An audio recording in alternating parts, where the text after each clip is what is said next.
Nosotros, Jóvenes Ciudadanos, es un programa de formación que busca orientar a jóvenes venezolanos con incidencia pública e incidencia política. Es un programa que ha pasado por distintos cambios. Esta es nuestra cuarta corte. Es la última sesión. Esta sesión ha habido un componente académico de 15 semanas.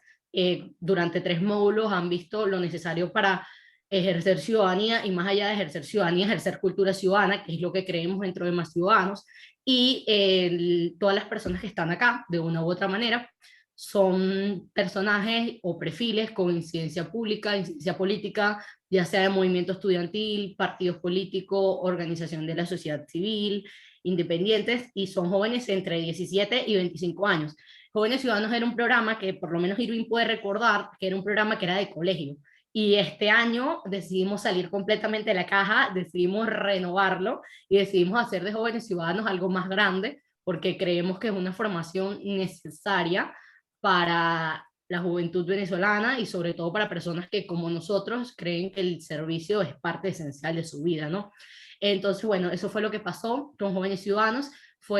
Nosotros estábamos un poco preocupados de Más Ciudadanos, y ya que esta es la última sesión y estamos como en un ambiente un poco más ameno, se los puedo comentar, porque nosotros no pensábamos que si iba a ser atractivo para las personas postularse un programa, más aún considerando que iba a ser sucesivamente, íbamos a volver a algo virtual por un tiempo, porque el programa tiene una modalidad semipresencial. Cabe destacar que en unas 2 semanas vamos a tener la graduación del programa en la Universidad Católica, pero como nosotros quisimos extendernos a todas las fronteras y quisimos que en verdad todos, muchos perfiles de Venezuela y sobre todo de regiones, pudieran compartir esta experiencia, tuvimos que lanzarnos a la modalidad virtual, y creo que ha salido muy bien de una u otra manera. Entonces, nada, sin más que agregar, bienvenidos a los panelistas, bienvenidos a los jóvenes ciudadanos y a las personas que nos acompañan de afuera.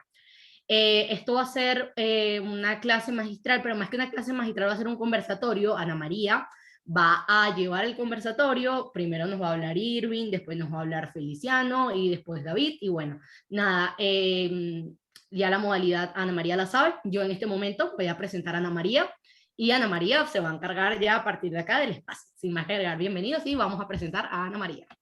Muy bien, por acá. Bueno, muy bien.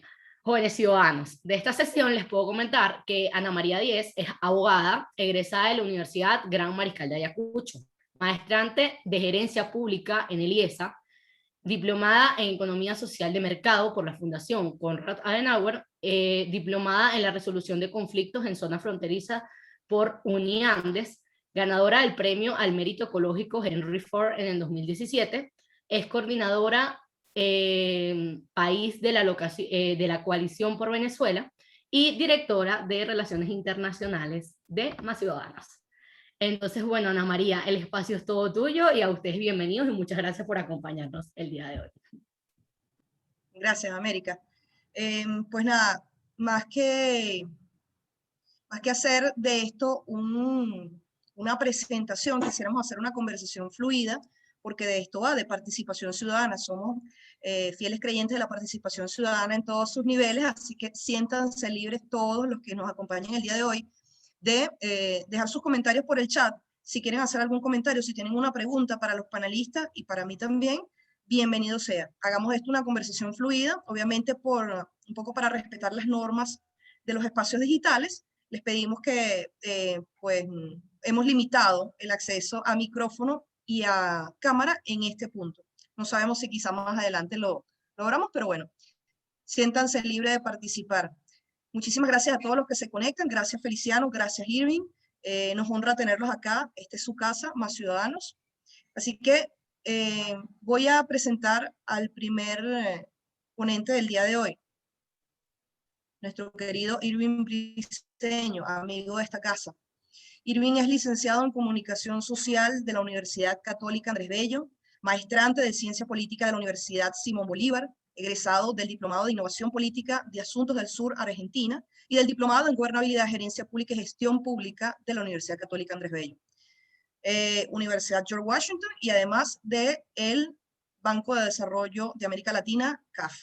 Es cofundador, director principal y director de conocimiento de la empresa social 1001 Ideas para mi país, un emprendedor social único y amigo de esta casa. Bienvenido, Irving, ¿cómo estás? Gracias, Ana María, por la presentación, a América por la invitación y a todo el equipo de Más Ciudadano por hacer este espacio posible. Feliz de estar acá.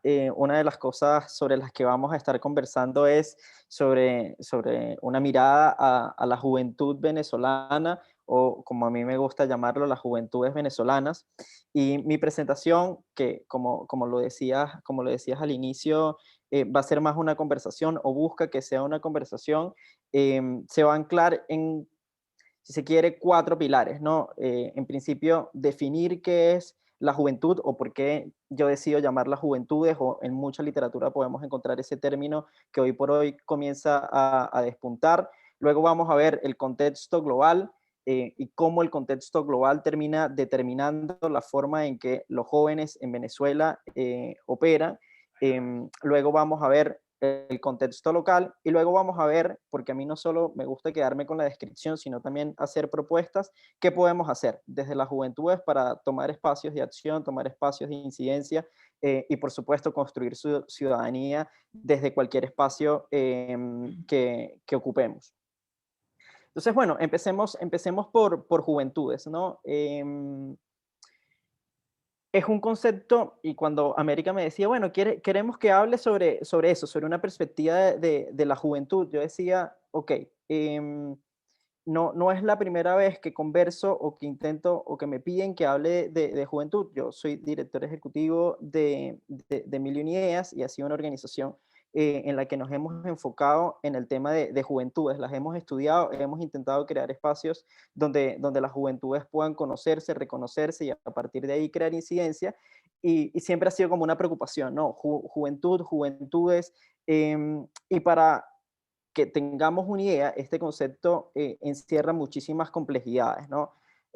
Porque la juventud puede ser entendida como una fase de la vida socialmente construida que se encuentra entre, bueno, la niñez y la adultez, pero que no puede ser atada únicamente a un rango etario específico, porque está vinculada o no está vinculada con actividades específicas como comenzar un trabajo pagado, o tener relaciones sexuales, que es una de las cosas por las que, por ejemplo, el doctor Andy Fulon dice, bueno, esto define la niñez, esto define la adultez, pero la juventud suele atarse sobre todo a temas de edad.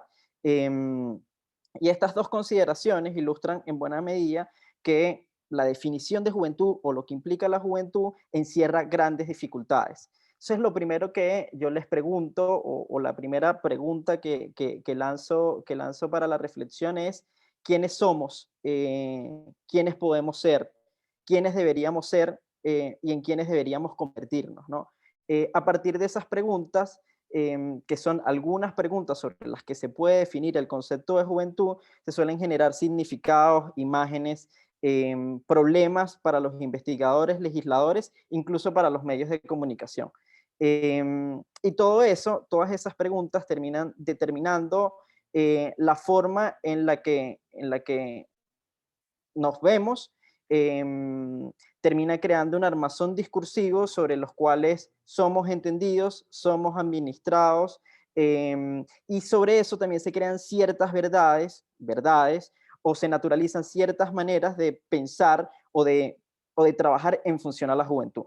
Y esta observación, que sin duda puede parecer trivial, aporta evidencia, ¿no? Aporta evidencia sobre, al final, cómo sociedades, cómo los gobiernos, cómo sus marcos legales deberían ser entendidos, y deben ser meticulosos a la hora de entender qué significa ser joven. Porque cuando se entiende qué es ser joven, cuáles son las características que tienen las juventudes, se pueden determinar qué tipo de políticas se desarrollan, desde las políticas educativas, las políticas de trabajo, y el resto de la sociedad comienza a interactuar con nosotros. Y aquí hago como la primera pausa, porque juventud es un concepto que no termina de ser adecuado para lo que somos, para lo que representamos o para lo que deberíamos ser, porque el término juventud simplifica. Y si hay algo que los jóvenes somos o representamos, es diversidad.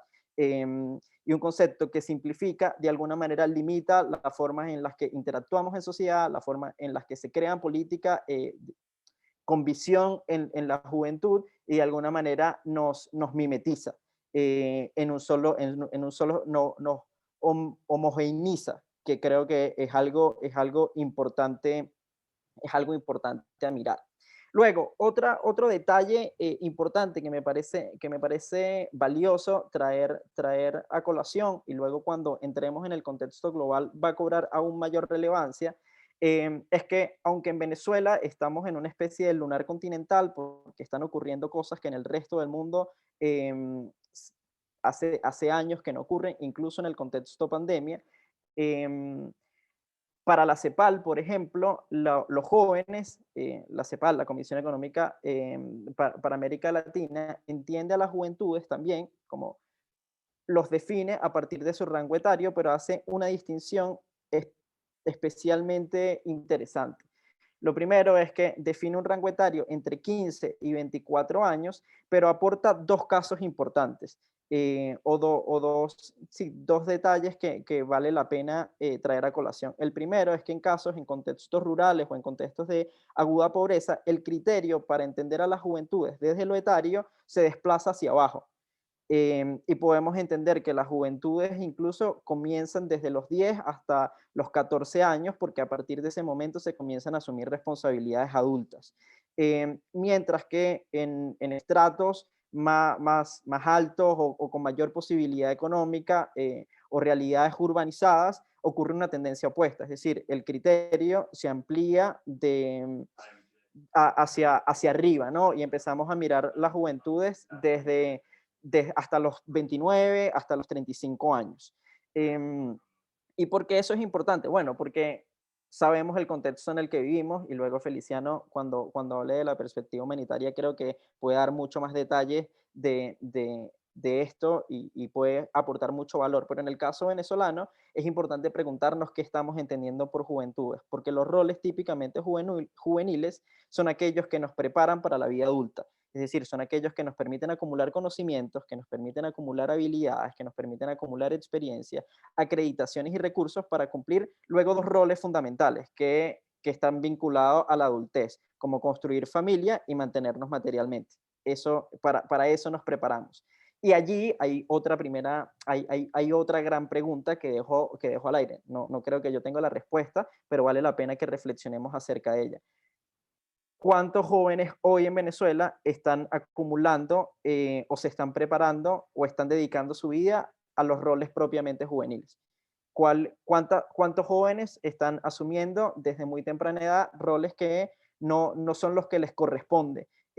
Como eso, ir a trabajo a muy temprana edad, abandonar los estudios, ser papá, ser mamá en un contexto de crisis, que de alguna manera limita todo el potencial que eso luego puede repercutir en desarrollo para el país. Es como el primer énfasis que quiero hacer.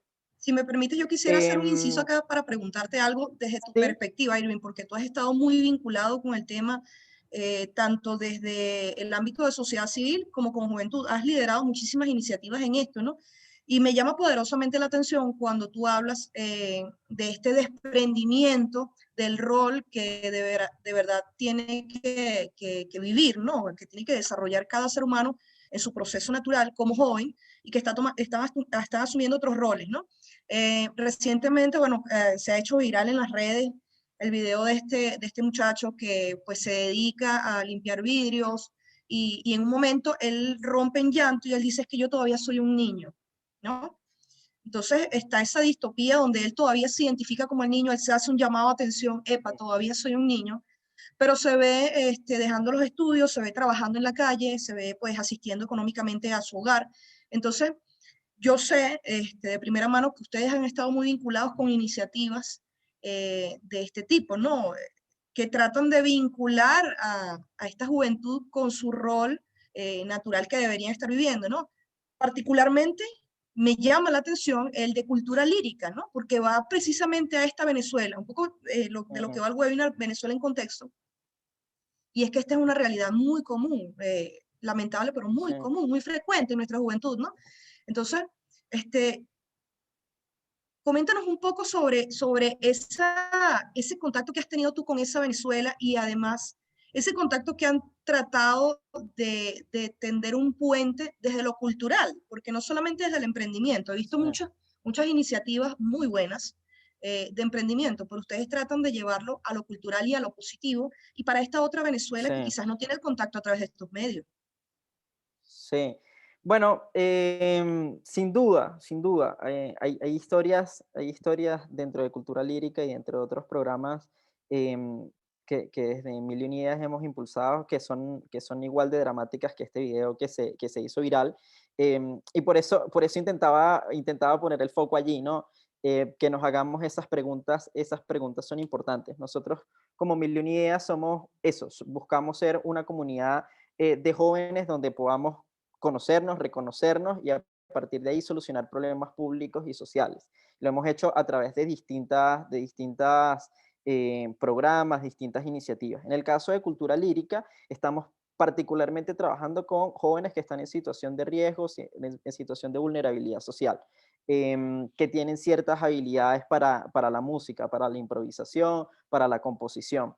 Y historias que van desde dormir en terminales para llegar a las formaciones que el año antepasado, en el 2019, en esta oportunidad, la segunda edición de Lírica, lo estamos haciendo de manera digital, por lo menos esta primera fase.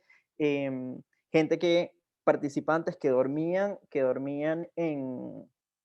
les tocó dormir en terminales para llegar a Caracas, recibir una formación en función de eso, de cumplir su sueño, de realmente trabajar por lo que sueñan, por lo que aspiran, por los que son talentosos, y otros que simplemente para mantenerse sacan un kilo de harina pan, un kilo de arroz de su casa para pagar un pasaje y llegar, ¿no? Estamos hablando de que al final no hay un puente sólido o consolidado para que todas las juventudes puedan alcanzar su potencial. Nosotros cuando habilitamos Cultura Lírica, que es una productora de hip hop con propósito y que busca que a través de la música logremos transformación social, inicialmente aspirábamos el área metropolitana de Caracas, pero recibimos postulaciones de todo el país, gente de Ciudad Bolívar, que son los que al final viajaban 8, 12 horas para llegar a Caracas y nunca faltaron a ninguna sesión del programa. Eso habla de compromiso, habla de una intención de ser más de lo que en este momento la realidad les permite ser, de creer que ellos pueden llegar lejos a través de su talento y que nosotros simplemente éramos un habilitador o un canalizador de esas oportunidades. Pero esta es una pequeña muestra de todos los sacrificios que las juventudes tienen que hacer para, para materializar lo que debería ser sencillo y no lo es. Y cuando miramos en el caso de Lírica, pero hay otros programas que hemos hecho, estamos impulsando en conjunto con Consorcio el Foro Permanente de Juventudes, que es otro espacio enfocado en las juventudes, y vemos realidades muy duras y sin embargo hay ese sacrificio, ese tesón de la gente decir, ok, yo creo en esto y quiero ser protagonista de los cambios que quiero ver en mi realidad. Quiero ser yo el constructor de esos cambios. Pero cuando miras, ves que las barreras para la participación son muy elevadas. Y eso es algo que debemos transformar, ¿no? Y por eso es tan importante que miremos esas preguntas, quiénes somos, quiénes estamos destinados a ser, quiénes deberíamos ser. Y cuando llenemos ese vacío, podremos construir políticas que de alguna manera respondan a esa diversidad y sean facilitadores o habilitadores de un proceso, del proceso al que las juventudes deberían responder. No sé si con eso respondo tu pregunta, Sí, Ana muchísimas María. gracias, Irving. Bueno, un poco corriendo también, a ver si nos alcanza el tiempo. También les decía, bueno, lo primero que quería poner sobre la mesa era esa definición de juventudes y hacer preguntas más que aportar respuestas, traer algunos planteamientos que nos llevasen a reflexionar. Lo segundo que quería decirles era lo del contexto global. Hoy en día, en un mundo donde el 50% de la población es joven, según la encuesta mundial realizada por los Global Shapers, que se llama Global Shapers Survey, casi el 60% de los jóvenes expresa que considera que sus opiniones no son escuchadas en la toma de decisiones.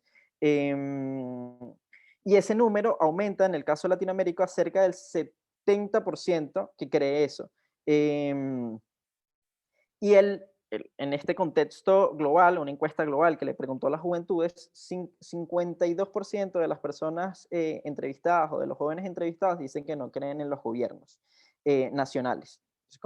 Ese es el contexto global.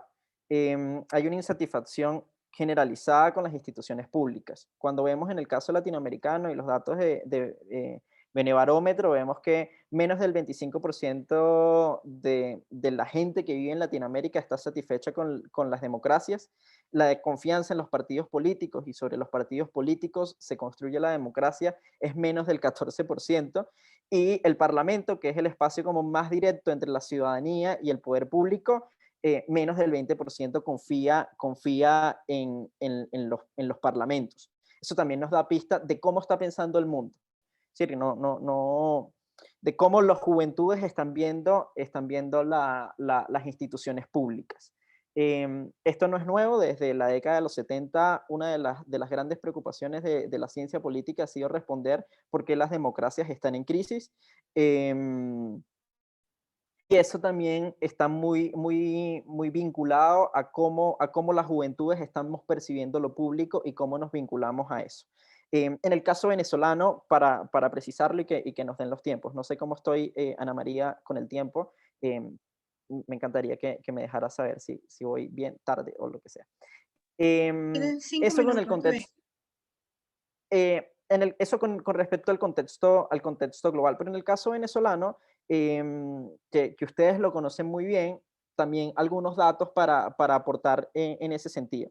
Según la ENCOVI, que es una investigación conjunta entre la Universidad Simón Bolívar, la Católica Andrés Bello y la Central de Venezuela, estas tres universidades, probablemente de las universidades más relevantes del país, el 22% de la población, y esto es un dato que parece trivial, pero que de nuevo tiene relevancia en este contexto, fue víctima de algún delito, pero menos del 30% de esos casos, que es algo cotidiano, fue denunciado. Y cuando se pregunta por qué, es porque hay una desconfianza en las instituciones. Mil y una Ideas, que es una organización que, como ya hemos hablado en distintos momentos de esta conversa, está enfocada en las juventudes.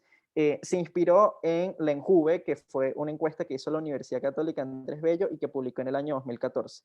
El Estado venezolano no había estudiado las juventudes desde el año 94. Pasaron 20 años para que hubiesen datos actualizados sobre qué estaban pensando las juventudes, cómo se sentían las juventudes. Yo nací en el 93. En el 94 el Estado venezolano fue el último estudio formal que se hizo en materia de juventud. Ahora una institución privada lo hizo. Y hay varios datos o varios descriptores que son especialmente alarmantes. 8 de cada 10 jóvenes, es decir, el 80% de los venezolanos o de los jóvenes venezolanos entre 15 y 29 años tiene poco o ningún interés en el devenir público, político, social del país. 7 de cada 10 no manifiesta su inconformidad en cómo funciona la democracia. Estos datos fueron recopilados en 2003. Es decir, que hay tela, ¿no? Mientras que solo 2 de cada 10 poseen conductas asociativas, es decir, se agrupan, somos estos perros azules que nos reunimos un sábado a las 10 de la mañana a pensar de qué manera podemos aportar. Y esto ocurre en un contexto donde, además, hay un bono demográfico, lo que significa es que el gran porcentaje de la población se encuentra en edad de trabajar, de ser productivo, de acumular experiencias en comparación a otros grupos que son dependientes. Y allí, y con esto cierro antes de dar un par de recomendaciones sobre qué podemos hacer, es preguntarnos qué pasa con quienes son jóvenes por criterio etario, pero de nuevo, ya asumieron roles adultos. La gran pregunta, o mi respuesta es, bueno, serían un grupo vulnerable, ¿no? Y ese grupo vulnerable hay que entenderlo así, porque esas responsabilidades, esos compromisos y esas tareas que asumieron son tareas, compromisos y responsabilidades para las cuales no están preparados y colisionan con la posibilidad de asumir los roles que les son propios. Y eso desacelera el desarrollo y por lo tanto hay que transformarlo. Eso no es una conclusión, no es una conclusión tonta. Vale la pena hacerlo evidente, porque en la medida en que lo hagamos evidente y no normalicemos que estamos en un contexto de profunda vulnerabilidad, incluso desde las juventudes, que somos un grupo que no es dependiente como los niños o como la población de la tercera edad, en esa misma medida vamos a poder transformar las realidades desde las ONGs, desde el sector público, desde el sector privado. Y allí hay mucho por hacer. ¿Qué hacemos nosotros? Bueno, en Mil y Unidas no solo es que trabajamos en temas de juventudes, sino que trabajamos con temas de innovación. Y para nosotros lo más importante es crear inteligencia colectiva, buscar espacios de participación que sean institucionales, digamos, que no ocurran en el marco de una organización, sino fuera de ellas, y cómo pensar las organizaciones desde fuera para también transformarlas. Participar, pero no solo desde una participación, digamos, entendida en un contexto convencional como ejercer el voto, que es una forma de participación y es importante, sino entender la participación desde la co-creación y desde todos nuestros espacios, cómo podemos co-crear para transformar realidades. Apoyarnos en las nuevas tecnologías, pero también que son digitales, pero en el caso venezolano, eso es una pequeña burbuja. Entonces también apoyarnos en aquellas metodologías que son análogas y que nos permiten tener contacto con la gente. Y también ser gestores y facilitadores de esos cambios. Si somos capaces de visualizar los cambios, en esa misma medida vamos a ser capaces de hacerlos realidad. Con eso termino. Excelente. Muchísimas gracias, Irving, porque nos has traído data importantísima para poner en contexto la situación de la juventud venezolana, y no solamente de Venezuela, sino también de Latinoamérica, ¿no? Que era precisamente lo que queríamos con este conversatorio, era poner un poco un marco referente sobre esa realidad, en números, esa realidad pues de calle, de lo que es la juventud en Venezuela. Te agradezco muchísimo tu participación, te invitaría a que nos acompañes un rato más. Sé que tienes una agenda apretada, pero si nos puedes acompañar Sí. hasta donde llegues, pues muchísimas gracias. Adelante, América. No, Adelante. lamentablemente me tengo que ir porque me están llamando a la otra charla que tengo. Bueno, pero un placer coincidir con Feliciano. Lamentablemente no pude ver a David y me voy a perder sus ponencias, pero espero haber generado algo de valor y si pueden, tienen preguntas, se las dejan a Ana María o a América y con todo gusto las contesto y seguimos esta conversación. Fuerte abrazo y que estén muy bien. Antes de que te vayas, Irving, quisiera porfa que repitieras, que es algo que nos piden por acá, el nombre del estudio de la juventud en Venezuela y dónde podemos encontrarlo. Se llama Enjuve, Encuesta Juventud, fue publicado en el año 2014. El estudio se hizo en el año 2013. Lo deben conseguir en la página de la Universidad Católica Andrés Bello. Ellos publicaron no la versión completa, sino una versión para la prensa que está allí, que está disponible y que hay datos muy interesantes acerca de cómo los jóvenes no solo estamos entendiendo la participación, sino que aporta luces sobre el trabajo, sobre otros ámbitos que vale la pena mirar. Así que 100% recomendado. Muchísimas gracias, Irving. Mil Que gracias, estén muy Irving. bien. Como siempre, Más Ciudadanos es tu casa. 1.000.000 gracias. haciendo branding everywhere. Claro, Bueno, que estén muy bien. Me voy corriendo. Que estén muy bien. Chao, Irving. Bye. Gracias. Muy Bueno, bien. muchísimas gracias. Adelante, América. Bueno, a ver, ya por acá terminamos la primera ponencia del día. Irving nos dio un recorrido, o mejor dicho, una charla muy amena sobre lo que significa la juventud, ser joven en Venezuela. Y bueno, en este momento vamos con la segunda parte de la charla del día de hoy, Ana María se encargará de moderar el espacio junto a David Smolansky y Feliciano Reina. Va a ser una conversación. Ana la va a llevar poco a poco. Les recordamos que pueden hacer sus respectivas preguntas por el chat. Y nada, jóvenes ciudadanos, a partir de ahora, más que nunca, Venezuela en contexto. Muchísimas gracias, América. Pues en vista de que hay un conflicto de agendas, a mí me gustaría precisar este espacio y aprovecharlo para hacer una conversación fluida entre dos de nuestros ponentes que me honra recibirlos acá, el doctor Feliciano Reina y David Smolansky. Voy a hacer una breve introducción de ambos a nivel curricular. El doctor Feliciano Reina es arquitecto, presidente de la Asociación Civil Acción Solidaria en Venezuela, fundador de Civilis, Codevida, galardonado con el Premio de Derechos Humanos de la Embajada de Canadá en el 2010. Desde julio de 2015, Feliciano ha sido señalado y hostigado en múltiples oportunidades por el Ejecutivo Nacional, parte por su acción humanitaria y su aporte a la sociedad civil. Tanto él como Acción Solidaria, además de Sinergia, la red Sinergia, siguen siendo una fuerte referencia clave en el área humanitaria en Venezuela. David Smolansky es comunicador social de la Universidad Católica Andrés Bello. Realizó una maestría en Ciencia Política de la Universidad Simón Bolívar y posteriormente recibiría también una beca de la Universidad de Georgetown para realizar el diplomado de Global Competitiveness Leadership Program. Es político, dirigente de Voluntad Popular. Fue en el año 2014 el alcalde del municipio El Hatillo, siendo el más joven de Venezuela, reconocido por la Cámara Junior Internacional. Ha permanecido en el exilio, es comisionado actualmente de la Organización de Estados Americanos para los Migrantes y Refugiados Venezolanos. Bienvenidos, David Smolansky y Feliciano Reina. ¿Cómo están? Muchas gracias, Ana María. Encantado de estar aquí con ustedes y compartiendo con David también, por supuesto. Saludos, Ana María, y gracias por la invitación, y saludos a Feliciano. Siempre es un gusto verlo y felicitar su trabajo. Pues nada, quiero agradecerles primeramente por estar acá con nosotros. Si me lo permiten, quisiera hacer de esto una conversación fluida porque creo que tenemos mucha tela que cortar, particularmente enfocándolo como trata nuestro conversatorio, lo que es Venezuela en contexto. David, por supuesto, tú tocarías el tema de la migración venezolana. Es un tema que trabajas muchísimo desde tus responsabilidades en la Organización de los Estados Americanos. Ya hemos tenido un trabajo muy adelantado en este particular desde la Coalición por Venezuela en alianza, ¿no? Y Feliciano, particularmente tú lo que es la Venezuela que está exportando migrantes, es la Venezuela que sufre día a día todas estas falencias y todas estas crisis humanitarias que no estábamos preparados para recibir. Entonces, yo quisiera abrir la puerta a este espacio conversando primeramente con Feliciano. Feliciano, me gustaría saber un poco tus comentarios, un poco esta Venezuela en contexto que todos sabemos, que todos la sufrimos estando dentro o fuera de Venezuela, ¿no? Nosotros no sabíamos lo que era una crisis humanitaria compleja.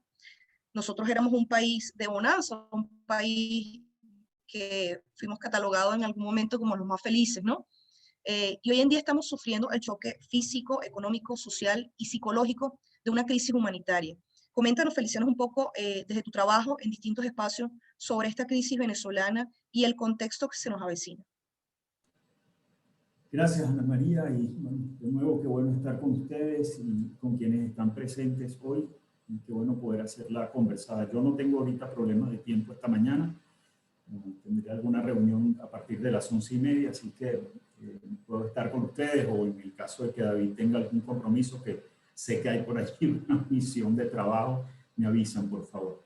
Pero mira, sí, yo creo que vale la pena irnos a las raíces de la emergencia humanitaria compleja, porque de allí salen también una serie de reflexiones y de líneas de acción y tienen que ver con lo que está pasando con el país en su conjunto.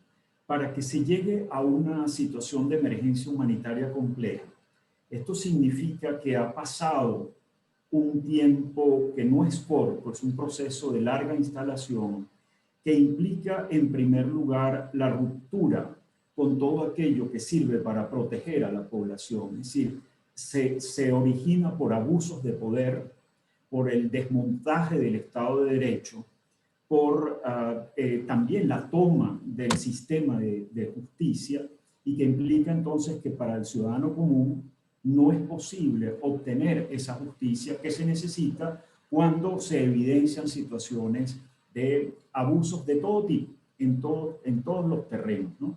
Y esto ha estado documentado desde fines de los 80 por Naciones Unidas, y ese término emergencia humanitaria compleja parte de allí. De nuevo, no se trata de un proceso de urgencia humanitaria, de crisis humanitaria, producto de un desastre natural o de una situación de conflicto armado que aparece en algún momento dado, sino es esta erosión de esas posibilidades de brindar protección y de un aparato institucional que responda a las necesidades de la población.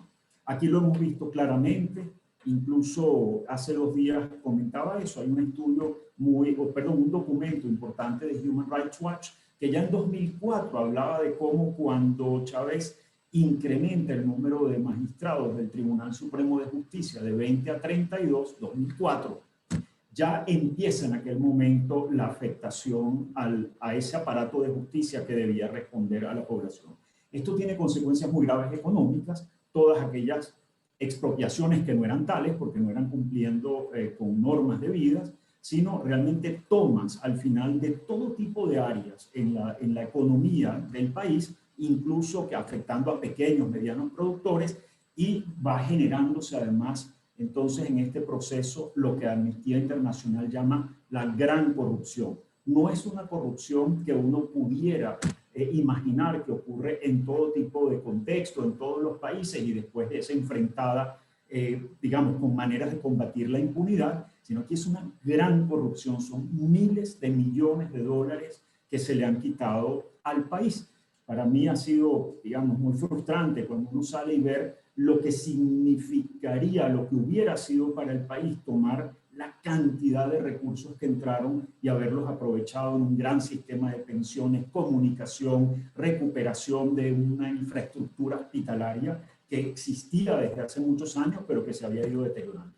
Esto va llevando vamos a decir, esta destrucción de aquello que protege a la población y que le da respuesta a la crisis de derechos humanos, como la llamó Amnistía Internacional también, que empezó a gestarse desde muy temprano y la fuimos viendo y finalmente desemboca entonces en la emergencia humanitaria compleja. Esto es un daño masivo a la población, donde se presentan estos contextos, al final significa, como lo dice un documento muy bueno, que es el Diccionario de Acción Humanitaria, que fue producido en Navarra por allá en 2001, es al final un eufemismo, utilizar el término emergencia humanitaria compleja, para una situación de violación masiva de derechos humanos y que tiene 4 consecuencias inevitables y por ahí voy terminando. Una de ellas es el incremento del hambre, donde quiera que ocurren estas situaciones, por supuesto la desnutrición, toda esa afectación al desarrollo de la población. En segundo lugar, empiezan a extenderse epidemias, se hace imposible dar respuesta en materia de salud. Esto tiene consecuencias muy graves para las personas en su conjunto y empieza a afectar a personas mayores con discapacidad, con condiciones crónicas de salud, pueblos indígenas, personas privadas de libertad. Y en tercer lugar, que no está tan considerado en la literatura, pero aquí lo hemos visto, es todo lo que significa el espacio de la educación. Desde muy temprano, porque el sistema educativo termina siendo un espacio incluso de acogida, de protección de niños, niñas, y después, por supuesto, va acompañando también el crecimiento, ¿no? Toda esa etapa escolar. Eso también está muy afectado. Y por último, la consecuencia inevitable, y está en la literatura, son los desplazamientos masivos y las crisis de refugiados, de personas refugiadas. Ahí no voy a entrar con ningún detalle porque David está manejando eso. Y ahora sí les puedo decir que para nosotros como cosa muy importante, porque yo vengo del terreno de derechos humanos, significó mucha formación, tener que meternos de lleno en el lenguaje, las instancias, todo lo que significa la defensa de derechos humanos. Y yo por eso cuando tú me dices, doctora Ana María, yo soy un defensor y me encanta que me traten de tú y de Feli, incluso las personas amigas. Así que yo soy un defensor de derechos humanos más del movimiento nacional e internacional, pero sí creo que es importante y en esto ustedes están haciendo una gran labor y otros espacios, que es la formación. Esto implica muchísimo esfuerzo generar conocimiento, aprender también de todo lo que hay. Por un lado, ya avanzado en la descripción de estas situaciones tan graves en derechos humanos, en lo humanitario, en lo migratorio, hacer mucho análisis, reflexión, para entonces entrar a la acción. Y esa acción entonces tiene como base, vamos a decir, todo un trabajo importante previo, colectivo, que eso también es sumamente importante, para que cuando uno se va a la acción, eso tenga mucha solidez. Y esto es, por un lado, en la respuesta, documentación, por ejemplo, en las situaciones tan graves de derechos humanos, en lo humanitario para nosotros ha sido fundamental. Acción Solidaria en este momento, de haber sido 6 personas a tiempo completo y 3 a medio tiempo en el 2016, ahora somos 40 personas a tiempo completo y solamente 8 de nosotros somos mayores de 40 años. Yo soy mayor de 60, pero todo el resto del grupo son personas jóvenes comprometidas, generando incluso información útil, necesaria para poder llevar adelante nuestra acción. Yo después puedo compartir algunas cosas en pantalla. Entonces, es la respuesta a lo que está en el terreno, pero hay un área sumamente importante que es la de la incidencia pública, tanto nacional como internacional. Eso que también llaman diplomacia ciudadana. Entonces, es la acción en los terrenos donde nosotros, como parte de la sociedad civil, como personas comprometidas con la situación de nuestro país y también con una mirada igualmente internacional, podemos ejercer influencia. Estos son Comisión Interamericana de Derechos Humanos, Consejo de Derechos Humanos de Naciones Unidas, pero también representaciones diplomáticas. Es decir, hay todo un terreno allí de acción que también es sumamente importante. Lo dejo Claro. hasta ahí. Gracias. No, gracias a ti, Feliciano. Y pues comentabas un par de cosas que son fundamentales para esta conversación y para entender el contexto de Venezuela, y es que no basta con acciones de asistencia humanitaria, no basta con el tema de formación, que es el que nosotros estamos pues asistiendo acá, sino que es un tema estructural, un tema político, un tema de fondo. Y aquí pues quisiera el insight de David, porque David, tú estás trabajando actualmente con el tema de migrantes y refugiados desde una organización sumamente importante como es la Organización de Estados Americanos, pero también te has desempeñado como servidor público acá en Venezuela, sabes de primera mano lo que es el tema político. Tuviste que huir de este régimen que te persiguió y te lanzó fuera de nuestro país como tantos otros venezolanos, ¿no? Entonces, coméntanos un poco el contexto de esta Venezuela con COVID, además, que está pues incrementando la crisis, que está sacando a cientos de venezolanos por día. Coméntanos un poco tu trabajo desde la OEA para las personas que se conectan y quizás no han tenido el espacio de conocerlo. Gracias, Ana María, y nuevamente agradecer a la Asociación Civil Más Ciudadanos por la invitación y saludar a Feliciano, que es un gusto compartir con él este espacio, ¿no? Y agradezco un poco la flexibilidad que hubo con mi participación, que por motivo de agenda, pues, en un rato debo atender otros compromisos. Primero, voy a arrancar a 40.000 pies de altura, ¿no? La crisis de migrantes y refugiados venezolanos es la más grande que se ha registrado en la historia del continente. Actualmente es la segunda más grande del mundo, solamente superada por Siria. La diferencia con Siria es que ese país lleva 10 años en guerra. En Venezuela no ha sido precisamente una guerra convencional y en la mitad del tiempo de lo que ha durado esa guerra en Siria se han ido 5.6 millones de venezolanos hoy que están literalmente en toda América Latina y el Caribe, o en todo el continente. Y que para ponerlos un poco, para que ustedes vean la dimensión de lo que son 5.6 millones de migrantes y refugiados venezolanos, eso es más que la población de países como Panamá y Costa Rica. Eso es más que la población de países como Noruega, Irlanda y Croacia en Europa. Eso es más que la población de países como Kuwait en Medio Oriente o de Nueva Zelanda en Oceanía. Es decir, somos un país fuera de un país. Quienes hoy nos encontramos desterrados no es un destierro voluntario, es un destierro forzoso. Nosotros durante el último año y medio hemos recabado aproximadamente 600, poco más de hecho, 630 testimonios de migrantes y refugiados venezolanos, donde pues hemos identificado 5 determinantes por las cuales han sido forzados a huir. En primer lugar, la emergencia humanitaria compleja. Estamos hablando de un país donde hay 9.3 millones de personas padeciendo inseguridad alimentaria, es decir, no tienen garantizado comer 3 veces al día, eso es 1/3 de la población, y literalmente, pues para poder desayunar, almorzar o cenar, la gente toma la decisión de irse. La segunda, pues, es la violencia generalizada, la inseguridad que ha imperado en Venezuela. Desde el año 1999, más de 366.000 venezolanos han sido asesinados. Y de hecho las primeras olas migratorias precisamente fue por la inseguridad, gente que fue víctima de un secuestro, un robo, le mataron a alguien de su familia y deciden irse. En tercer lugar son la violación sistemática de los derechos humanos y crímenes de lesa humanidad. Estamos hablando que el año 2014 más de 15.000 venezolanos han sido detenidos arbitrariamente según el Foro Penal, según el informe del Fact-Finding Mission de las Naciones Unidas, más de 13.000 personas han sido ejecutadas extrajudicialmente por el FAES desde que se creó en el año 2017, y hay organizaciones no gubernamentales en Venezuela que hablan de que esa cifra pudiese ascender a cerca de 20.000 venezolanos ejecutados extrajudicialmente. Entonces, pues obviamente la violación sistemática de los derechos humanos es otra causa de migración forzosa. El colapso de los servicios básicos, no podemos minimizar eso. La falta recurrente de agua, de luz, de gas doméstico y hasta de internet son causas para que los venezolanos tomen la decisión de irse. Y obviamente, por último, el colapso económico. Bueno, y algo muy importante que no mencioné, el colapso absoluto del sistema de salud. Eso es lo que nos ha arrojado los testimonios que nosotros hemos recabado de venezolanos en Colombia, en Ecuador, en Perú, en Chile, en Panamá, en Uruguay, en México.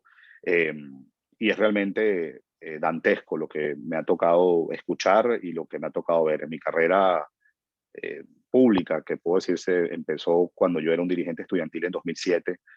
Les puedo decir que no vi nada más dramático, conmovedor y duro que me haya tocado ver y sentir y escuchar que los migrantes y refugiados. Para mí, visitar el Puente Internacional Simón Bolívar y pararme ahí por horas cambió mi vida. Y de hecho, yo terminé trabajando acá sin ser un experto en migración, porque cuando yo salí de la forma que tuve que salir de Venezuela, después que tenía una orden ilegal de aprehensión y por una selva llegué a Brasil. Cuando yo llego a Brasil, lo primero que veo son venezolanos a las afueras del aeropuerto Boavista vendiendo cigarrillos, vendiendo dulces, una familia entera acostada en el piso del aeropuerto que me decían que tenía días allí esperando a ver si salía una oferta de un pasaje para poder ir a otro lado, una muchacha que había decidido abandonar su país y se estaba yendo a Argentina, y era algo que pues me motivó a involucrarme en esto, porque Venezuela siempre fue un país que le abrió las puertas a los migrantes. Se estima que incluso en los mejores momentos en Venezuela llegaron a vivir hasta casi 4 millones de inmigrantes que vinieron de Europa, que vinieron de Sudamérica, de Centroamérica, del Caribe, y que lamentablemente ahora es al revés y nos toca huir. La pandemia definitivamente revolvió todo, ¿no? Si un refugiado es una persona vulnerable, pues con una pandemia se hacen vulnerables los vulnerables. Y un fenómeno que ocurrió el año pasado y que publicamos un informe al respecto es que aproximadamente 150.000 venezolanos volvieron a su país. Al momento que publicamos en septiembre eran 130.000, pero en el último trimestre después se actualizó y eran 150.000, que volvieron a su país por distintas razones, ¿no? Una de ellas es que tenían miedo de lo que podía dejar la pandemia en Venezuela y estas personas querían estar cerca de sus familiares. Obviamente hubo muchos otros que perdieron sus trabajos, sus hogares, y ante estar en situación de calle, pues decidieron volver a la casa, quedaron en Venezuela, la familia. Pero se han dado un fenómeno ya después, que ha pasado casi un semestre de este año, donde muchos de esos que retornaron están regresando de vuelta a Colombia, Ecuador, Perú, etcétera, ¿no? Y no solamente se regresan, sino se van con su familia. Me preguntabas por la pandemia. Las estimaciones que hemos manejado con las autoridades brasileñas y colombianas es que cuando uno suma quienes se van por la frontera de Colombia y la frontera de Brasil, estamos hablando que entre 700 y 900 personas están huyendo diariamente a estos países, aún con la frontera cerrada. Eso es una barbaridad, considerando que las fronteras están cerradas y los riesgos que estas personas asumen al tomar unas trochas, que bien sabemos muchas de esas trochas están custodiadas por grupos irregulares armados que extorsionan a estas personas. Leía la otra vez, cuando digo la otra vez, hace 2 o 3 días, a Eduardo Stein, quien es el designado por la ONU para atender la respuesta a los migrantes, para atender la crisis migrante y refugio venezolano. Ahora está manejando una nueva cifra entre 1.600 y 2.000 personas que están huyendo de Venezuela diariamente a pesar de la pandemia. Estamos cotejando esas cifras. Ahora, en todo caso, por lo menos hasta que se diera esa cifra, eran entre 700 y 900. Y antes de la pandemia se están yendo 5.000 personas todos los días. Eso quiere decir que son 200 personas a la hora.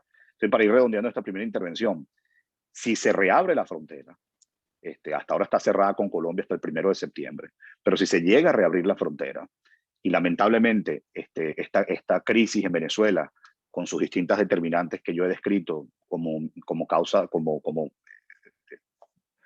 de migración forzosa, se mantiene, bueno, pudiésemos ver otra vez miles de personas huir diariamente del país por caminos regulares. Por eso la estimación que estamos haciendo, que de prolongarse la emergencia humanitaria compleja en Venezuela, los crímenes de lesa humanidad, el colapso de los servicios básicos, la violación de derechos humanos, la violencia generalizada, si se prolonga toda esta situación y se reabre las fronteras, la estimación que estamos teniendo para finales de este año, para primer trimestre de 2022 realmente ya porque se ha prolongado el cierre de fronteras, es que pudiésemos llegar a 7 millones de migrantes y refugiados venezolanos, y eso lamentablemente ya pues nos colocaría por encima de Siria, y obviamente no es un primer lugar del cual nos hemos sentido orgullosos ni mucho menos. Entonces eso es un resumen de la situación de la crisis actual.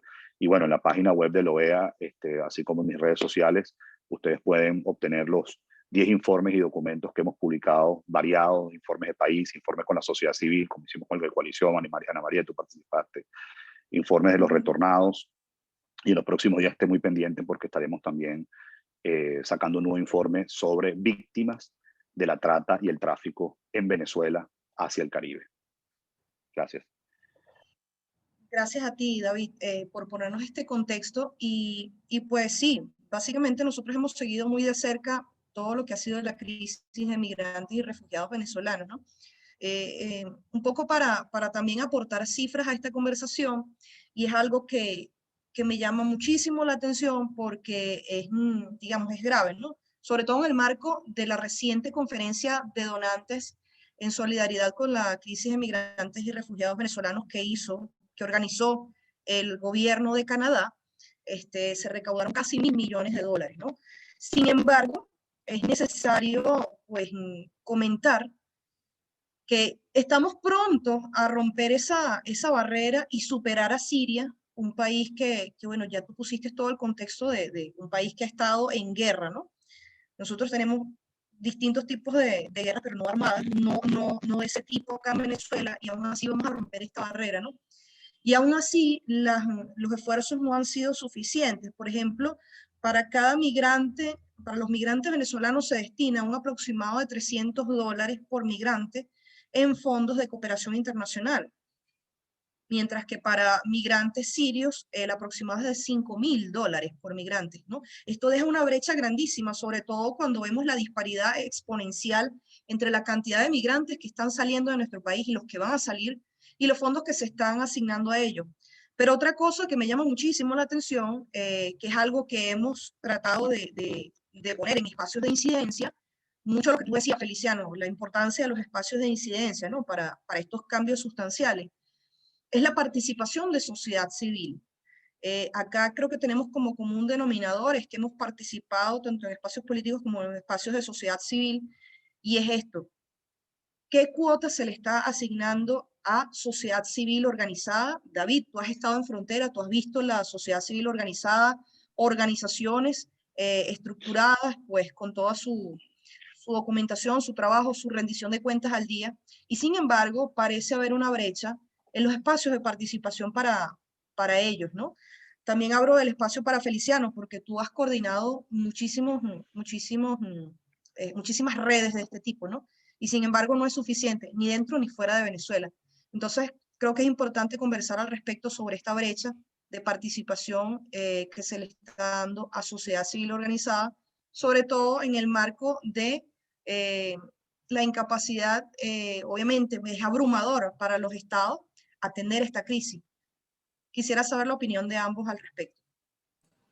David, comienza tú. Okay. Bueno, yo creo que hay que hacer mucha pedagogía, hay que hacer mucha pedagogía con la cooperación, mucha pedagogía. Y lo primero que a los que nos están viendo, los invito, en el caso de la plataforma de respuesta para la crisis de migrantes y refugiados venezolanos a que visiten la página www.r4, el número 4, r4v.info. Esa es la página web oficial de la plataforma de respuesta de Naciones Unidas conformada por ACNUR y OIM, donde ustedes pueden ver de una manera muy nítida la cooperación que ha habido para abordar esta crisis y el plan de respuesta presupuestado que ha habido por año. Ciertamente, como comentaba Ana María, y eso fue un hallazgo nuestro en nuestro primer informe de 2019, la crisis de migrantes y refugiados venezolanos pues está completamente, está muy lejos de la cooperación que necesita, sobre todo cuando se compara con otras crisis como la de Siria. Aquí puede haber muchas hipótesis. Hablando con expertos me dicen que una cosa es cuando tú llegas a Alemania, Francia y Reino Unido, y otra cosa, con todo respeto, es cuando se llega a países en vías de desarrollo. Así lo han comentado algunos expertos. Ahí el doctor Dani Bajar del Brookings Institute, recomiendo leerlo, fue nuestro experto independiente que lideró el informe en 2019, ha hecho muchos hallazgos al respecto. En todo caso, la semana pasada, pues, hubo una conferencia mundial en solidaridad con los migrantes y refugiados venezolanos, auspiciada por Canadá, donde yo rescato varias cosas, ¿no? En primer lugar, fue una conferencia de muy alto nivel, donde el secretario general de la ONU, de la OEA, el presidente del Banco Interamericano de Desarrollo, presidentes de Colombia, Ecuador, Perú, entre otros importantes personalidades, participaron en esta conferencia. Fue la de más alto nivel de las 3 que se han hecho. En segundo lugar, lo que se logró recaudar no tiene precedentes.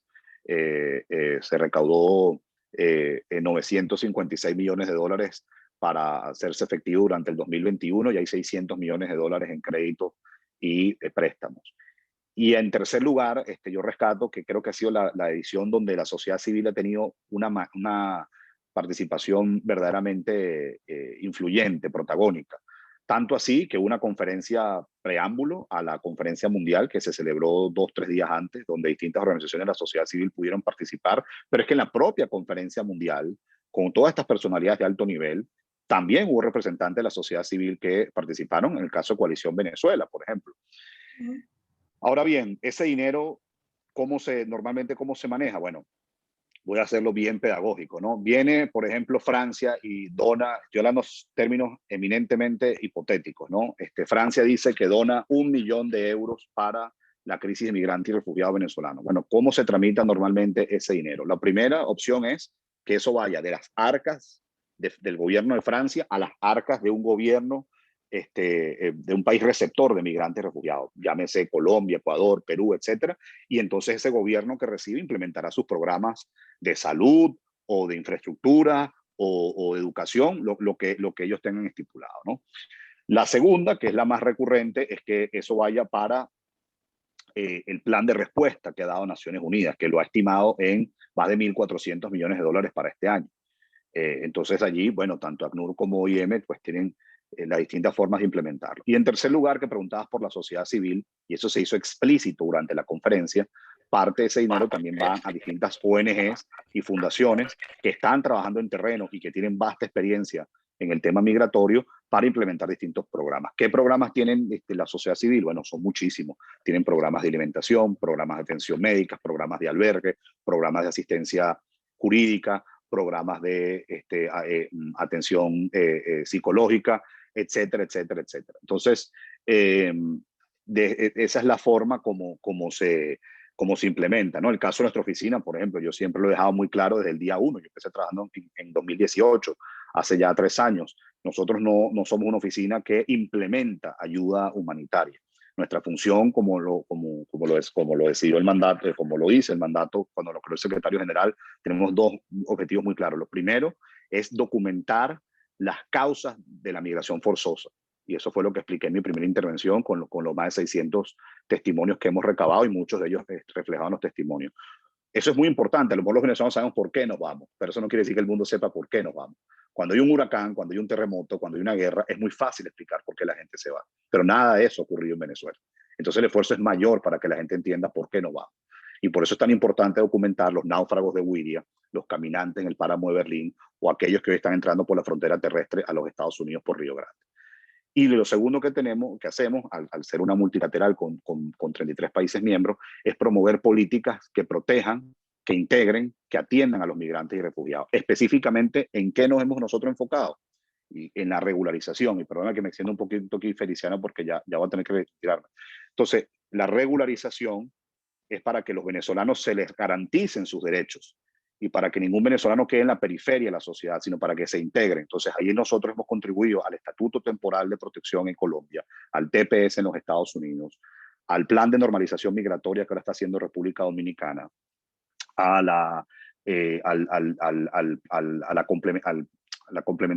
decreto de estatus complementario especial a los venezolanos, nicaragüenses y cubanos que se les haya negado el refugio en Costa Rica, la visa responsabilidad democrática en Chile y, bueno, algo que siempre hemos dicho nosotros, la declaración de Cartagena que está implementando Brasil y que cerca de 50.000 venezolanos han sido reconocidos como refugiados en Brasil, según la declaración de Cartagena, y México también está implementando la declaración de Cartagena de manera individualizada. Nosotros creemos que eso es lo más importante para un migrante, que se le pueda reconocer sus derechos a regularizarse, a que tenga una identificación, porque estando regularizado se puede insertar en los mercados laborales, puede trabajar, puede emprender. En el caso de los jóvenes tienen menos barreras para insertarse en el sistema educativo, hay menos barreras para insertarse en el sistema de salud y trámites cotidianos que muchas veces no se piensa. Abrir una cuenta bancaria, aplicar por una licencia de conducir, alquilar un departamento o lo que tengas que alquilar, es más fácil cuando tienes una documentación. Y no solamente en ese caso gana el migrante y refugiado, el país receptor va a ganar también, porque vas a tener a una población trabajando, emprendiendo, estudiando, y eso va a impactar positivamente en la economía de ese país. Esto está demostrado. Hay informes del Banco Mundial que dicen ya como, por ejemplo, la migración venezolana aporta casi 1% para el Producto Interno Bruto de Colombia, y lo propio está pasando en países como Perú y Ecuador. Entonces, eso es fundamental. Y justamente, con esto termino, ayer publicamos un artículo en el Washington Post, que es el preámbulo de otro documento que vamos a sacar en la OEA, garantizar la vacunación para los migrantes y refugiados venezolanos sin discriminación. Y cuando hablo sin discriminación me refiero a su nacionalidad y a su estatus migratorio. Ningún migrante y refugiado venezolano puede quedar excluido de un plan de vacunación, esté donde esté, por ser venezolano o por estar irregular. El acceso a la salud, y eso lo puede saber, eso lo puede dominar Feliciano 1000 veces mejor que yo, es un derecho humano y mucho más en tiempos de pandemia.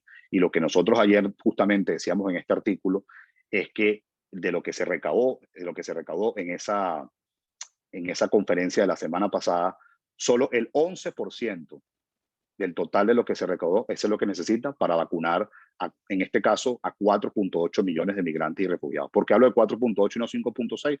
Porque la estimación la estamos haciendo en América Latina y el Caribe, que es donde se concentra el 85% de la población. Yo me tengo que retirar y perdonen un poquito este corre-corre, pero quería dejarles las ideas pues más importantes que hay en este momento sobre la crisis y los datos más actualizados. Y nuevamente, pues siempre es para mí un placer participar en eventos organizados por más ciudadanos. Creo que ya es como el tercero en el último año y siempre a la orden para estar con ustedes. Y nuevamente, Feliciano, un gusto verte y reconocer siempre tu trabajo pues muy profesional, muy serio y sobre todo muy independiente. Muchas gracias. Gracias, David, por acompañarnos. Hasta luego. Permiso. Feliciano, Bien, te toca la respuesta dura. Te toca la respuesta dura, Feliciano. Porque, de hecho, alguien por acá comentaba, hacía una de las preguntas por el área de preguntas y respuestas que los animamos a que sigan participando por acá. Verónica Barbosa pregunta, con respecto a las intervenciones que ya se han hecho, que los países aliados pareciera que estaban esperando que Venezuela desapareciera para poder hacer algo, ¿no? Tomando en cuenta que cada año la crisis de refugiados venezolanos aumenta, ¿crees tú que este escenario sea posible? Es decir, que Venezuela tenga más personas afuera que adentro. Obviamente los países no desaparecen, sino que cambia su funcionamiento, obviamente cambia la dinámica interna y externa del país y de los venezolanos, ¿no? ¿Cuál es tu opinión con respecto a esto, Feliciano? Sobre todo sabiendo que te preparas o sea, esperas lo mejor, pero te preparas para lo peor, tú atendiendo una de las áreas más críticas, como es el área de salud. Sí, Gracias, María. Y voy a combinar también con la pregunta que está expuesta, que me parece muy importante, sobre cómo considerar a las personas que están saliendo forzosamente de Venezuela. Y aquí yo tomo casi que el hashtag permanente, la etiqueta permanente de Ligia Bolívar, que en este momento quizás sea de las personas que mejor maneja el tema de personas migrantes y refugiadas, ¿no? Venezolana que está en Colombia en estos tiempos. Pudimos vernos además esta semana pasada, yo acabo de regresar de Bogotá. Y es que deben ser consideradas personas refugiadas. No lo hacen los gobiernos porque garantizar o dar el estatus de personas refugiadas implica que esos gobiernos tienen entonces también que asumir obligaciones internacionales respecto de las personas refugiadas. Y es terrible, además, una cosa que ha denunciado Ligia permanentemente, y lo vemos en un video que lo guardé ayer para enviárselo, porque la propia ACNUR, el Alto Comisionado para los Refugiados, en este video ayer muestra las 5 principales crisis de personas refugiadas en el mundo, y Venezuela no está, porque el ACNUR, el Alto Comisionado, considera que se trata de una situación de personas desplazadas. Eso es gravísimo. Ahí hay una crítica y una queja, una denuncia que se ha hecho permanentemente, porque ¿cuál es la razón para diferenciar a la población venezolana? Que, como decía David, probablemente muy pronto sea la primera de las situaciones en el mundo, y cuando vemos por qué se van las personas, efectivamente requerirían del estatus de refugiadas. Otra cosa muy grave, te digo yo, para mí ha sido muy frustrante, pero al mismo tiempo siempre estamos actuando, es que la respuesta del sistema es tan cuidadosa, tan poco comprometida, que Venezuela tiene en este momento digamos, la situación menos financiada entre las crisis globales. Si nosotros vemos, y yo les voy a pasar ahora unos datos que el grupo puede revisarlos, si nosotros vemos lo que se llama el Sistema de Seguimiento Financiero de Naciones Unidas, el FTS, Financial Tracking System, Venezuela el año pasado, habiendo sido identificada por el Programa Mundial de Alimentos como la 4ª crisis alimentaria en el mundo, en inseguridad alimentaria, David habla de los 9.3 millones de personas, pero ese mismo informe decía que 17 millones adicionales, es decir, ya casi el 90% de la población, estaba en riesgo, 17 millones estaban en riesgo de entrar en inseguridad alimentaria si había alguna situación adicional de dificultad en el país. Esto es de fines de 2019, no estaba la pandemia. Y resulta que aún con esos datos, la República Democrática del Congo, Afganistán y Yemen, que eran las 3 primeras, Venezuela la 4ª, bueno, tenían entre las solicitudes de recursos y la obtención de recursos una distancia sustancial respecto de Venezuela. De los 23 países con planes de respuesta humanitaria, Venezuela estaba en el puesto 23 en haber obtenido recursos el año pasado, 21%. Este año, de los 28, estamos en el puesto 27 con 3%. Si vemos en este momento a cuánto está llegando, quizás lleguemos al 6%. Es una vergüenza.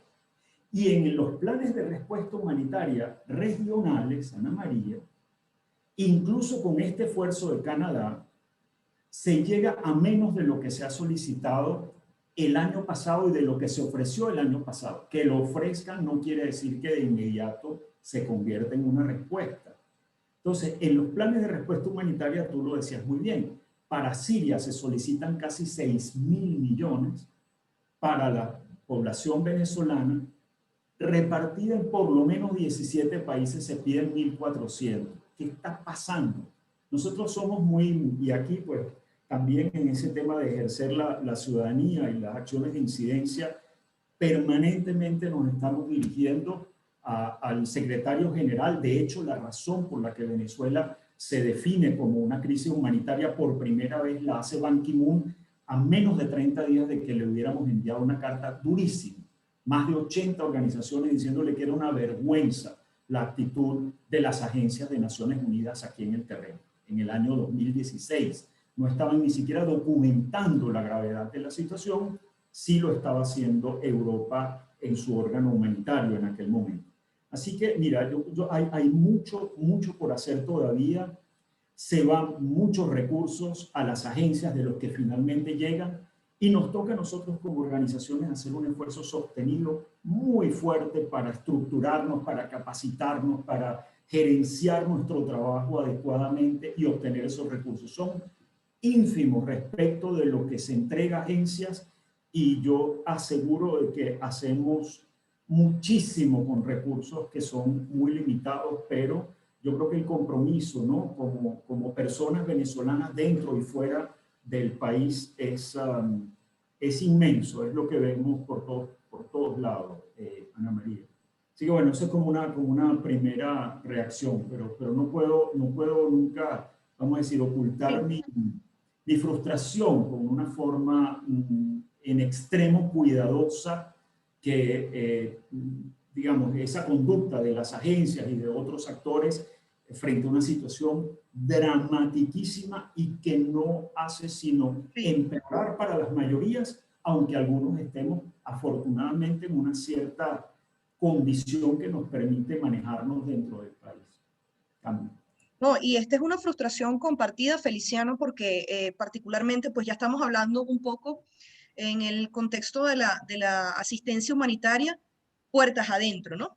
Sí. Sucede que estos pocos recursos, estos escasos recursos, se dirigen a los países de acogida con el contexto de los migrantes, pues es doloroso decirlo y es doloroso ponerlo en estas palabras, pero es porque nos convertimos en el problema de otros países, ¿no?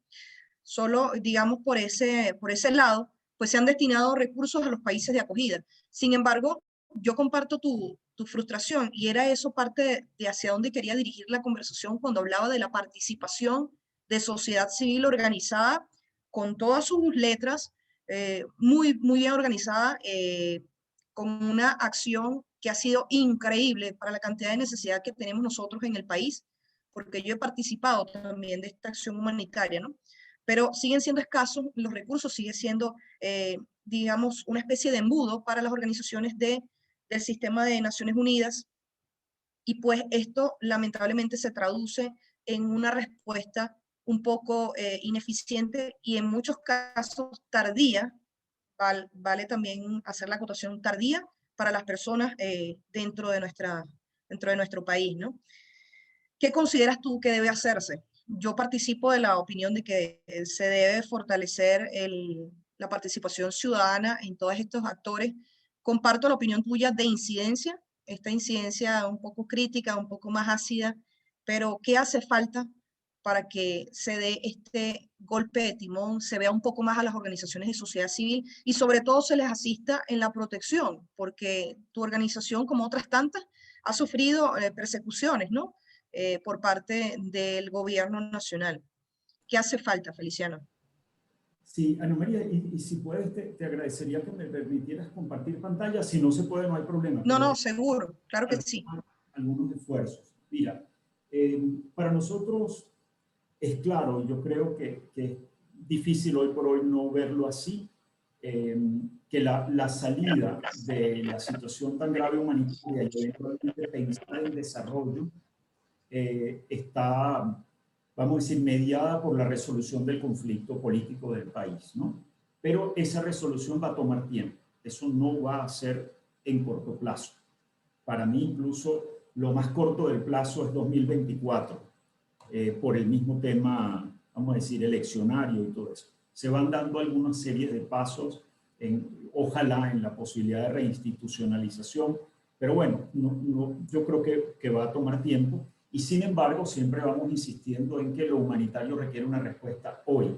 Es decir, si la resolución del conflicto político, incluyendo temas de justicia transicional, de lo que va a significar y está significando el trabajo de la misión de determinación de hechos en la situación de derechos humanos, Corte Penal, bueno, este nombramiento del nuevo Consejo Nacional Electoral. Es decir, ahí hay una serie de esfuerzos que vienen avanzando, el mecanismo de la COVAX, que también es complejo, pero esto de la respuesta humanitaria debería sí ser muy inmediato. Entonces, en la medida en que uno pueda involucrarse en buscar maneras de cooperar, dada la gravedad de la situación, pues sería sumamente importante, ¿no? Y de nuevo, no todas las iniciativas tienen que ver con la respuesta humanitaria. Ahí, esto que comentaba Irving es importantísimo. Están haciendo también otros tipos de cosas fundamentales, estar también en el ámbito de la empresa privada con todas sus dificultades, pero allí también hay esfuerzos. Nosotros estamos haciendo algunos, yo les quiero mostrar, sobre todo este sitio se llama Un Venezuela, que es como la situación humanitaria en Venezuela, frente a los vacíos de los datos de Naciones Unidas, y que volvemos otra vez a verlos este año con el plan de respuesta humanitaria, que para nosotros es vergonzoso que siga tomando datos de 2019 y 2020 cuando hemos pasado por un año de pandemia. Pero aquí hay un esfuerzo fantástico de más de 300 organizaciones y personas que están en distintos estados del país, no son todos, pero se ha venido produciendo aquí información muy valiosa. Si uno entrara en donde dice análisis, por ejemplo, para alimentación o también de otros sectores, agua y saneamiento, educación, salud o condiciones de vida, cada una de estas nos lleva a unos informes en los cuales hay un análisis de la situación. Estos son datos que se van tomando, por supuesto, de distintas fuentes, incluyendo la en COVID, pero hemos estado insistiendo y vamos a seguir haciéndolo para que más allá de los datos que toma Naciones Unidas, que se basa mucho en los datos oficiales y que sabemos que ahí hay una opacidad, que se pueda ver esta información producida por sociedad civil. Entonces quería mostrarles este sitio, como les digo, unvenezuela.com, pueden ver allí, y vale la pena quien quiera entrar, incluso sin dedicarse o estar con interés de entrar en el ámbito humanitario, pero nos dice el alcance de la gravedad de la situación, la profundidad del daño que se le ha hecho a la población venezolana. También quería decirles, me parece importante, fíjense que puedan entrar en este, como digo, FTS, que es el sistema de seguimiento de lo financiero, el servicio de seguimiento de lo financiero de OCHA. Y fíjense que es que realmente para uno es impresionante. Miren, en el caso de Venezuela, todos estos son los países con planes de respuesta humanitaria, eso es el HRP. Venezuela tiene menos solicitud que el año pasado y ha llegado al 5.5%, cuando vemos otros países que incluso tienen situaciones menos graves que la nuestra y han llegado a montos realmente importantes. Y si vemos, como decía antes, los planes de respuesta fuera de las fronteras, bueno, Siria tiene una solicitud de 5.800 millones de dólares, ya ha logrado el 10, Venezuela tiene una de 1.400. Así que también este es otro espacio que creo que es como interesante para revisar. Y después está el que llaman Relief Web, donde se van dando como algunos datos, pero son deficientes. Nuevo, aquí, por ejemplo, Ana María, no aparece lo que está pasando con nuestras organizaciones. Eso es increíble. Como tú decías, nosotros tuvimos allanamiento y detención de 8 miembros, Alimenta la Solidaridad, congelamiento de cuentas y órdenes de detención. Lo mismo con Vita, y finalmente el caso tan grave de Azul Positivo. Nuestros colegas siguen con cargos todavía. Pero eso no impide, y ya voy a cerrar, perdona que me haya quedado tanto, eso no impide que nosotros no podamos avanzar en nuestros programas. Esto es parte de lo que hacemos en Acción Solidaria. Por cierto, que nuestro equipo de gestión de información es todo de personas muy jóvenes que se han capacitado. Esto es lo que nosotros estamos haciendo actualmente. Estos son los millones de unidades de medicinas que hemos entregado para todo tipo de condiciones. Esto no es coronavirus. Esto es hipertensión, salud mental, diabetes y todas las otras. Significa más o menos 55, 60 mil tratamientos al mes. Esta sí es respuesta a coronavirus y es cuánto hemos distribuido de unidades de equipos de protección personal, por ejemplo, y al mismo tiempo cómo estamos haciendo seguimiento a vulneraciones al derecho a la salud a través de nuestro equipo de atención legal. Es decir, que mientras el contexto sigue siendo así de complejo, difícil, riesgoso, eso no impide que podamos seguir llevando adelante acciones en lo humanitario, y muchos de nuestros colegas, otras organizaciones en derechos humanos, en lo que se puede hacer en desarrollo, y esto que comentaba Irving también, que es tan importante. Cambio. Muchísimas gracias por esa información. Yo manejaba varios datos de eso. El de uno que compartiste, que no lo manejaba, te agradezco muchísimo, Feliciano. Además quisiera decirte que somos muchísimos los que estamos profundamente orgullosos de tu labor y la labor de toda Acción Solidaria, porque hacen frente a un país que ha quedado desasistido, y un país que es muy resiliente, pero que sí necesita ese espaldarazo y sí necesita ese apoyo. Así que muchísimas gracias, Feliciano, por tu labor, y también gracias por participar con nosotros y destinar tiempo de tu tiempo a estos espacios. Para nosotros es fundamental pues el crear ciudadanía. Nosotros vamos de la mano con el tema de asistencia, pero también de formar ciudadanos responsables, conscientes de las decisiones que toman, de las opiniones que emiten y de la participación que deciden tomar o deciden dejar. Así que muchísimas gracias, tanto a ti, Feliciano, como a las personas que se conectaron el día de hoy. Pues es la masterclass final de cierre de nuestro programa Jóvenes Ciudadanos. América nos comentaría un poco más sobre eso. Pero bueno, muchísimas gracias. Quisiera darle la palabra ahora a América Lastra. Muy bien, muchísimas gracias, Ana María, por pasarme la palabra y por moderar todo este espacio, y a ti, Feliciano, gracias por siempre colaborar y ser un aliado increíble. En verdad, creo que la mañana de hoy pudimos ver desde distintas perspectivas lo que nosotros queríamos, que era llevarlos a Venezuela en contexto, a que vean que más allá de todo hay un país en el cual vivimos, y ese país en donde vivimos pasan muchísimas cosas que nos tienen que llevar a nosotros a la reflexión, y sobre todo, más allá de la reflexión, nos tienen que llevar a la concientización de que hay una realidad que está para ser cambiada, o más allá de para ser cambiada, para ser estudiada, trabajada, y nadie mejor que nosotros debe saber nuestra realidad, ¿ok? Nadie mejor que nosotros puede saber qué es lo que está pasando. Por eso es que ustedes, como jóvenes ciudadanos y todos los que están acá, tienen que pensar que nadie tiene que saber mejor la realidad de Venezuela que ustedes. Nadie tiene que saber mejor el tema de los migrantes que ustedes. Nadie tiene que saber mejor cuál es la crisis humanitaria compleja que se vive que ustedes, que nosotros, porque al final del día somos nosotros los que la vivimos, y a nosotros es el que nos va a doler, ¿no? Porque si no nos duele a nosotros, ¿a quién les va a doler? Esa es la verdadera pregunta. Entonces, bueno, a ver, jóvenes ciudadanos, en verdad ha sido una mañana muy amena. Es increíble que ya hayan pasado 16 semanas del programa, por ahí dijeron que eran 15, pero son 16 semanas. Han sido 16 semanas increíbles, donde poco a poco hemos podido conocernos, vernos sábado a sábado acá. Ha sido una oportunidad de primera, en verdad. Ana María puede confirmarlo, que yo desde el espacio como coordinadora he estado muy contenta al ver el entusiasmo, y sobre todo al ver que saben que en verdad somos muchos los que queremos cambiar las cosas y los que queremos hacer país. Y lo queremos hacer desde ahorita, no cuando todo esté bien, sino ahorita es el mejor momento para hacer todas y cada una de las cosas. Entonces, bueno, a ver, esta es nuestra última sesión académica. Termina el módulo 3 y nos queda el módulo vivencial. Como bien saben, nosotros vamos a tener nuestra graduación y sesión de clausura, pero antes de eso viene la presentación de proyectos, ¿ok?